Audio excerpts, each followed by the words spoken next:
நேரம் 12:45. இலங்கை ஒலிபரப்பு கூட்டுத்தாபனம் செய்திகள். செய்தி ஆசிரியர் ஸ்ரீ நாகவாணி ராஜா. வாசிப்பவர் கே ஜெயகிருஷ்ணா. முதலில் தலைப்புச் செய்திகள். இலங்கை மனித உரிமைகளை பாதுகாக்கவும் சமூக அபிவிருத்திக்காகவும் அர்ப்பணிப்புடன் செயல்படுவதாக சீனா பாராட்டியுள்ளது. உணவு பாதுகாப்பு தொடர்பான திரைச்சுட்டியில் தெற்காசியாவில் இலங்கை 2ஆம் இடத்தை பெற்றுள்ளது. கல்வி பொது தராதர சாதனதர பரீட்சை நாளை ஆரம்பமாகிறது. நேற்றைய தினம் இரத்தினபுரி மாவட்டத்தில் அதிக கொரோனா தொற்றாளர்கள் இனம் காணப்பட்டுள்ளனர். வடக்கில் மூடப்பட்டிருந்த தொழிற்சாலைகளை மீள திறக்க நடவடிக்கை மேற்கொள்ளப்படுகிறது. பெருந்தோட்ட தொழிலாளர்களின் சம்பள உயர்வு தொடர்பான பேச்சுவார்த்தை நாளை இடம்பெறவுள்ளது. நியூசிலாந்தின் ஆக்லாந்து மாநிலத்தில் ஒரு வார கால முடக்க நிலை அறிவிக்கப்பட்டுள்ளது. அரசியல் தலையீடு மற்றும் அரசியல் நோக்கத்திற்காக ஐக்கிய நாடுகள் மனித உரிமை மாநாட்டை பயன்படுத்துவதற்கு தாம் கடும் எதிர்ப்பை வெளியிடுவதாக சீன வெளிவிவகார அமைச்சர் குறிப்பிட்டுள்ளார். இலங்கை அரசாங்கம் மனித உரிமைகளை பாதுகாக்கவும் சமூக அபிவிருத்திக்காக மிகவும் அர்ப்பணிப்புடன் செயல்படுவதாகவும் அவர் சுட்டிக்காட்டியுள்ளார். பீஜிங்கில் இடம்பெற்ற ஊடக சந்திப்பொன்றில் பங்கேற்ற அவர் இதனை குறிப்பிட்டார். கடந்த காலங்களில் இலங்கை அரசாங்கத்தின் செயல்பாடுகள் பாராட்டத்தக்கதாக இருந்தன. பொருளாதாரம், சமூக அபிவிருத்தி, இன நல்லிணக்கம், பயங்கரவாத ஒழிப்பு மற்றும் அச்சுறுத்தலுக்குள்ளான குழுக்களை பாதுகாத்தல் உள்ளிட்ட விடயங்களில் இலங்கை அரசாங்கம் சிறப்பாக செயல்பட்டுள்ளதாகவும் அவர் சுட்டிக்காட்டியுள்ளார். புதிய உணவு பாதுகாப்பு தொடர்பான உலக உணவு தரச்சுட்டனில் ஆசிய வலயத்தில் ஜப்பான் முன்னிலையில் உள்ளது. அந்த தரப்படுத்தலில் 2ஆம் இடத்தை நியூசிலாந்து பெற்றிருக்கிறது. இலங்கை அந்த பட்டியலில் 14ஆம் இடத்தில் உள்ளது. தெற்காசிய நாடுகளிடையே இந்தியா முன்னிலையில் உள்ளதோடு இலங்கை 2ஆம் இடத்தில் இருக்கின்றமையும் குறிப்பிடத்தக்கது.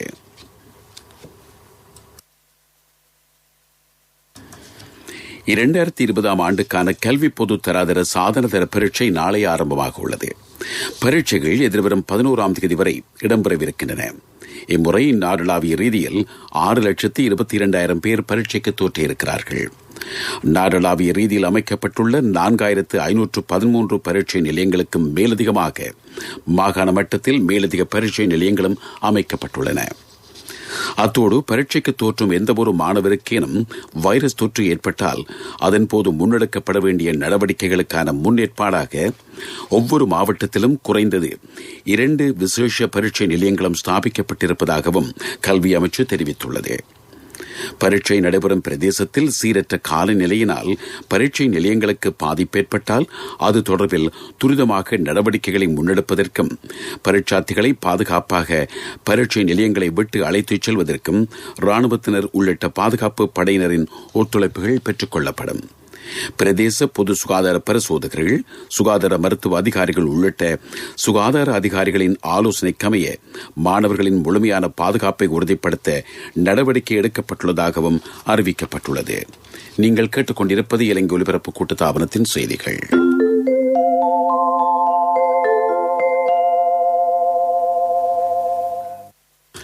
நாட்டில் நேற்றைய தினம் 460 கொரோனா நோயாளர்கள் புதிதாக அடையாளம் காணப்பட்டுள்ளனர். அதன்படி நாட்டில் மொத்த கொரோனா நோயாளர்களின் எண்ணிக்கை 82,890 உயர்வடைந்திருக்கிறது. நேற்றைய தினம் தொற்றாளர்களாக இனம் காணப்பட்டவர்களில் பெருமளவானோர் இரத்தினபுரி மாவட்டத்தைச் சேர்ந்தவர்கள் என தெரிவிக்கப்படுகிறது. அங்கு 62 பேர் இனம் காணப்பட்டுள்ளனர். யாழ்ப்பாண மாவட்டத்தில் 59 பேரும், கம்பகா மாவட்டத்தில் 51 பேரும் இனம் காணப்பட்டுள்ளனர். கடந்த 24 மணி நேரத்தில் 4 பேர் கொரோனா தொற்றின் காரணமாக உயிரிழந்துள்ளனர். இதேவேளை நேற்றைய தினம் கொரோனா தொற்றுக்குள்ளான 748 பேர் குணமடைந்து வீடு திரும்பியிருக்கிறார்கள். அதன்படி கொரோனா தொற்றில் இருந்து குணமடைந்தவர்களின் மொத்த எண்ணிக்கை 78,373 உயர்வடைந்துள்ளது. இதனிடையே 4,053 பேர் மருத்துவமனைகளில் சிகிச்சை பெற்று வருகின்றனர். 379 பேர் மருத்துவ கண்காணிப்பிலும் உள்ளனர். கொரோனா தொற்றினால் நாட்டில் பதிவான உயிரிழப்புகளின் எண்ணிக்கையும் 464 காணப்படுகின்றமை குறிப்பிடத்தக்கது. வடக்கில் புதிதாக இனம் காணப்பட்ட 61 கோவிட் வைரஸ் தொற்றாளர்களில் 51 பேர் யாழ்ப்பாணம் சிறைச்சாலை கைதிகள் என வடமாகாண சுகாதார சேவைகள் பணிப்பாளர் டாக்டர் ஆவண்ணா கீதீஸ்வரன் தெரிவித்துள்ளார். 150 கைதிகள் உள்ளடங்கலாக 236 பேரின் மாதிரிகள் மீதான PCR பரிசோதனைகளில் இந்த முடிவு கிடைக்கப்பெற்றுள்ளது. இந்த பரிசோதனை யாழ்ப்பாணம் பல்கலைக்கழக மருத்துவ பீட ஆய்வுக்கூடத்தில் நேற்று மேற்கொள்ளப்பட்டது. இதேவேளை யாழ்ப்பாணம் போதனா வைத்தியசாலையில் மேற்கொள்ளப்பட்ட 463 பேரின் PCR பரிசோதனையில் 9 பேருக்கு கோவிட் தொற்று உறுதிப்படுத்தப்பட்டிருப்பதாக வடமாகாண சுகாதார சேவைகள் பணிப்பாளர் டாக்டர் ஆவண்ணா கீதீஸ்வரன் குறிப்பிட்டுள்ளார். நாட்டில் வாழும் அனைத்தின மக்களதும் தலைவராக இருக்கும் ஜனாதிபதி கோட்டாபய ராஜபக்ஷ பொதுமக்களின் அபிலாஷைகளை நன்கு அறிந்தவர் என்று வத்தளை மாபுல நகர சபையின் முன்னாள் தவிசாளர் HM நௌஷாத் தெரிவித்துள்ளார். இலங்கை ஒலிபரப்பு கூட்டுத்தாபனத்தில் இன்று இடம்பெற்ற விடியும்பளி நிகழ்ச்சியில் பங்கேற்ற அவர் இதனை குறிப்பிட்டார். சமூகத்தில் சிக்கல்கள் வரும்போது அதற்கு நிதானமாக தீர்வு பெற்றுத் தரக்கூடியவரே ஜனாதிபதி எனவும் அவர் குறிப்பிட்டுள்ளார். இறந்தவர்களின் பூத உடல்களை நல்லடக்கம் செய்வதற்கு திருத்தம் கொண்டுவரப்பட்டதற்காக ஜனாதிபதிக்கும் அரசாங்கத்திற்கும் நன்றி தெரிவிப்பதாகவும் வத்தளை மாபோல நகர சபையின் முன்னாள் தவிசாளர் HM நௌஷாத் மேலும் குறிப்பிட்டார். புத்தளம் கொழும்பு பிரதான வீதியின் நாகவில்லு பகுதியில் நேற்றிரவு இடம்பெற்ற வாகன விபத்தில் ஒருவர் உயிரிழந்தார். இவ்வாறு உயிரிழந்தவர் பங்கதனிய பகுதியைச் சேர்ந்த 36 வயதுடைய ஒருவர் என்பது தெரிவிக்கப்படுகிறது. புத்தளத்திலிருந்து கொழும்பு நோக்கி பயணித்த மோட்டார் சைக்கிள் ஒன்றும் எதிர் திசையில் பயணித்த லோரி ஒன்றுடன் மோதுண்டமையினால் இந்த அனர்த்தம் ஏற்பட்டிருக்கிறது.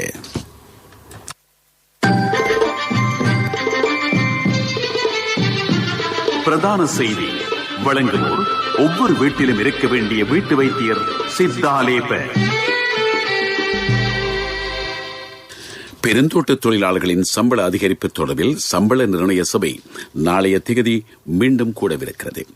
தோட்டத் தொழிலாளர்களுக்கு நாளாந்த சம்பளமாக 1040 ரூபாயை வழங்க வேண்டும் என சம்பள நிர்ணய சபையினால் கடந்த 8ஆம் தேதி வாக்கெடுப்பின் மூலம் தீர்மானிக்கப்பட்டது. எனினும் சம்பள நிர்ணய சபையினால் தீர்மானிக்கப்பட்ட சம்பளத்தை வழங்குவதற்கு பெருந்தோட்ட கம்பெனிகள் இணங்கவில்லை. இந்த நிலையில் கடந்த 19ஆம் தேதி கலந்துரையாடல் ஒன்றுக்கு அழைப்பு விடுக்கப்பட்டிருந்த போதிலும் பெருந்தோட்ட கம்பெனிகள் சில அதில் பங்கேற்கவில்லை. இந்த நிலையிலேயே நாளைய தினம் பேச்சுவார்த்தைக்கும் அழைப்பு விடுக்கப்பட்டிருக்கிறது. பிரதான செய்தி வழங்கியோர் ஒவ்வொரு வீட்டிலும் இருக்க வேண்டிய வீட்டு வைத்தியர் சித்தாலேப. உங்கள் கவனத்திற்கு தற்போது நிலவும் வறட்சியான காலநிலை காரணமாக கொழும்பு மற்றும் அதற்கப்பால் வழங்கப்படும் நீர் விநியோகமானது குறைந்த அழுத்தத்துடன் முன்னெடுக்கப்படும் என்று தேசிய நீர்வளங்கள் வடிகாலமைப்பு சபை அறிவித்துள்ளது. எனினும் நீர் விநியோக தடை குறித்து கவனம் செலுத்தப்படவில்லை என்றும் தெரிவிக்கப்படுகிறது. கலட்டுவாவ நீர் சுத்திகரிப்பு நிலையத்தின் நீர்மட்டம் 30 அடிகள் வரை குறைவடைந்திருப்பதனால் கொழும்பு மற்றும் மீபே, பாதுக்க, ஹோமாகம, மகரகம உள்ளிட்ட பிரதேசங்களில் வாழும் மக்கள் நீரை சிக்கனமாக பயன்படுத்துமாறும் கோரிக்கை விடுக்கப்பட்டுள்ளது. பீப்பிள்ஸ் லீசிங் புரட்சியுடன் இணையுங்கள். மகத்தான வட்டி குறைப்புடன் இணையற்ற லீசிங் தவணைகள். விவரங்களுக்கு அருகில் உள்ள பீப்பிள்ஸ் லீசிங் கிளைக்கு வாருங்கள் அல்லது அலைங்கள் 01122600. பீப்பிள்ஸ் லீசிங், நம்பிக்கையின் முதல்வன். உலக செய்திகள் அனுசரணை வழங்குவோர் பீப்பிள்ஸ் லீசிங், நம்பிக்கையின் முதல்வன். நியூசிலாந்தின் ஆக்லாந்து மாநிலத்தில் ஒரு வார கால முடக்க நிலை அறிவிக்கப்பட்டுள்ளது. உருமாறிய புதிய வகை கொரோனா தொற்றாளர் ஒருவர் இனம் காணப்பட்டதனைத் தொடர்ந்து இந்த முடக்க நிலை அறிவிக்கப்பட்டிருக்கிறது. அதன்படி புதிய கோவிட் திரிவு பரவல் காரணமாக இன்று ஞாயிற்றுக்கிழமை முதல் அடுத்த 7 நாட்களுக்கு முடக்க நிலை அமுலில் இருக்கும் என அறிவிக்கப்படுகிறது. கொரோனா தொற்றை கட்டுப்படுத்த நியூசிலாந்து பிரதமர் ஜெசிந்தா ஆர்டன் பல்வேறு முயற்சிகளையும் மேற்கொண்டு வருகிறார். அதன் பலனாக கொரோனா முதல் தொற்றையும் நியூசிலாந்தினால் சிறந்த முறையில் கட்டுப்படுத்த முடிந்தமையும் குறிப்பிடத்தக்கது. இந்த நிலையில் ஆஸ்திரேலியா மற்றும் நியூசிலாந்து அணிகளுக்கு இடையிலான 3வது T20 போட்டியும் ஆக்லாந்தில் இருந்து வெலிங்டனுக்கு மாற்றப்பட்டிருக்கிறது. பீப்பிள்ஸ் லீசிங் புரட்சியுடன் இணையுங்கள். மகத்தான வட்டி குறைப்புடன் இணையற்ற லீசிங் தவணைகள். விவரங்களுக்கு அருகில் உள்ள பீப்பிள்ஸ் லீசிங் கிளைக்கு வாருங்கள் அல்லது அலைங்கள் 01122600. பீப்பிள்ஸ் லீசிங், நம்பிக்கையின் முதல்வன். அபிவிருத்தி செய்திகள். நோனாகம வாட்டர் பார்க் நீரியல் வள பூங்கா பிரதமர் மஹிந்த ராஜபக்சவினால் திறந்து வைக்கப்பட்டது.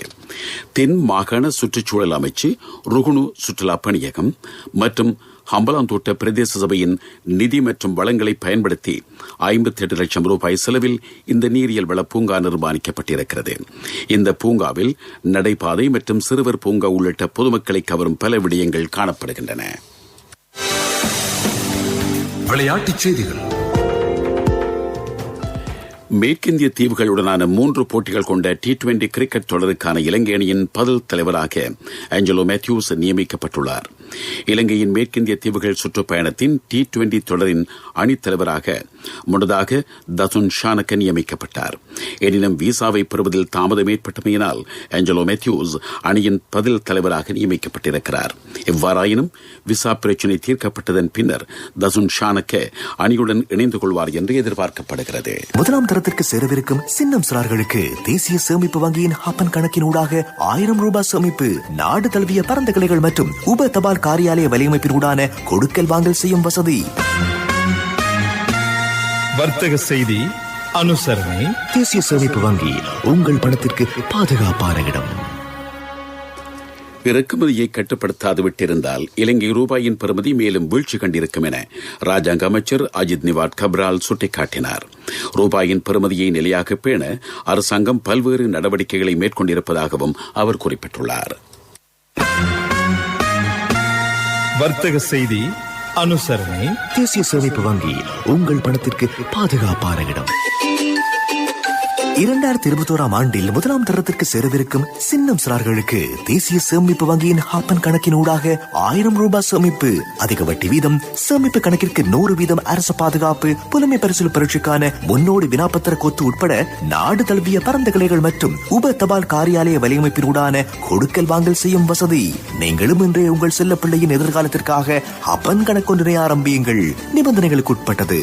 உங்கள் பணத்திற்கு பாதுகாப்பான இடம் தேசிய சேமிப்பு வங்கி. பொருளாதார செய்திகள் அனுசரணை. இப்போதான் சந்தோஷமா பள்ளிக்கூடம் போறாள். எல்லாம் நீங்கள் சைக்கிள் வாங்கி கொடுத்ததால. LOLC கிரெடிட் கார்டு இருந்ததால நினைச்ச உடனே வாங்கி கொடுக்க கூடியதா இருந்துச்சு. LOLC ஃபைனான்ஸ் கடன் அட்டை உங்களை மேலும் உயர்த்திட. காலநிலை அறிக்கை. வடக்கில் மூடப்பட்டிருக்கும் தொழிற்சாலைகளை மீளவும் திறப்பதற்கான நடவடிக்கைகள் மேற்கொள்ளப்படும் என நிதி மூலதன சந்தை மற்றும் அரசு தொழில் முயற்சி மறுசீரமைப்பு ராஜாங்க அமைச்சர் அஜித் நிவாட் கப்ரால் தெரிவித்திருக்கிறார். வடக்கில் இருக்கும் சிறிய, நடுத்தர மற்றும் சுயதொழில் முயற்சியாளர்களுக்கு தமது அமைச்சின் ஊடாக தேவையான ஒத்துழைப்பு வழங்கப்படும் எனவும் அவர் குறிப்பிட்டார். வெளிநாட்டு சுற்றுலா பயணிகளை கவரும் வகையில் பூங்காக்களை அமைக்க முன்வரும் முதலீட்டாளர்களுக்கு அரசாங்கம் நிவாரணம் வழங்குவதற்கு தீர்மானித்திருக்கிறது. அவ்வாறான முதலீட்டாளர்களுக்கு நீர்நிலைகளை அண்டிய பிரதேசங்களில் 15 தொடக்கம் 20 ஏக்கர் காணியை வழங்கவும் அரசாங்கம் உத்தேசித்திருப்பதாகவும் ராஜாங்க அமைச்சர் குறிப்பிட்டார். அண்ணா, 30 நீங்க மகளுக்கு தங்கம் வாங்குவீங்கன்னு நான் எதிர்பார்க்க இல்ல. எந்த தங்கத்துக்கு தங்கம் கொடுக்க முடிஞ்சது எந்த LOLC கிரெடிட் கார்டு இருந்ததால. LOLC ஃபைனான்ஸ் கடன் அட்டை உங்களை மேலும் உயர்த்திட. காலநிலை அறிக்கை. இரத்தினபுரி, காலி மற்றும் மாத்தறை மாவட்டங்களின் சில பகுதிகளில் மாலை அல்லது இரவு வேளைகளில் ஓரளவு கடும் மழை பெய்யக்கூடும். அதனைத் தவிர நாட்டின் ஏனைய பிரதேசங்களில் பிரதானமாக சீரான வானிலை நிலவும் என எதிர்பார்க்கப்படுவதாக வளிமண்டலவில் திணைக்களம் எதிர்ப்பு கூறியிருக்கிறது. சபரகமோ மாகாணத்திலும் களுத்துறை, காலி மற்றும் மாத்தறை மாவட்டங்களிலும் சில பகுதிகளில் இன்று பிற்பகல் 2 மணிக்கு பின்னர் மழை அல்லது இடியுடன் கூடிய மழை பெய்யக்கூடிய சாத்தியம் காணப்படுகிறது. நாட்டின் ஏனைய பிரதேசங்களில் பிரதானமாக சீரான வானிலை நிலவும் என எதிர்பார்க்கப்படுவதாகவும் வளிமண்டலவில் திணைக்களம் விடுத்துள்ள வானிலை அறிக்கையில் தெரிவிக்கப்பட்டுள்ளது. மீண்டும் தலைப்புச் செய்திகள். இலங்கை மனித உரிமைகளை பாதுகாக்கவும் சமூக அபிவிருத்திக்காகவும் அர்ப்பணிப்புடன் செயல்படுவதாக சீனா பாராட்டியுள்ளது. உணவு பாதுகாப்பு தொடர்பான தரச்சுட்டியில் தெற்காசியாவில் இலங்கை 2ஆம் இடத்தை பெற்றுள்ளது. கல்வி பொது தராதர சாதன தர பரீட்சை நாளை ஆரம்பமாகிறது. நேற்றைய தினம் இரத்தினபுரி மாவட்டத்தில் அதிக கொரோனா தொற்றாளர்கள் இனம் காணப்பட்டுள்ளனர். வடக்கில் மூடப்பட்டிருந்த தொழிற்சாலைகளை மீள திறக்க நடவடிக்கை மேற்கொள்ளப்படுகிறது. பெருந்தோட்ட தொழிலாளர்களின் சம்பள உயர்வு தொடர்பான பேச்சுவார்த்தை நாளை இடம்பெறவிருக்கிறது. நியூசிலாந்தின் ஆக்லாந்து மாநிலத்தில் ஒரு வார கால முடக்க நிலை அறிவிக்கப்பட்டுள்ளது. இத்துடன் செய்திகள் முடிவடைந்தன. எமது அடுத்த பிரதான செய்திருக்கை இன்று மாலை 6 மணிக்கு இடம்பெறும்.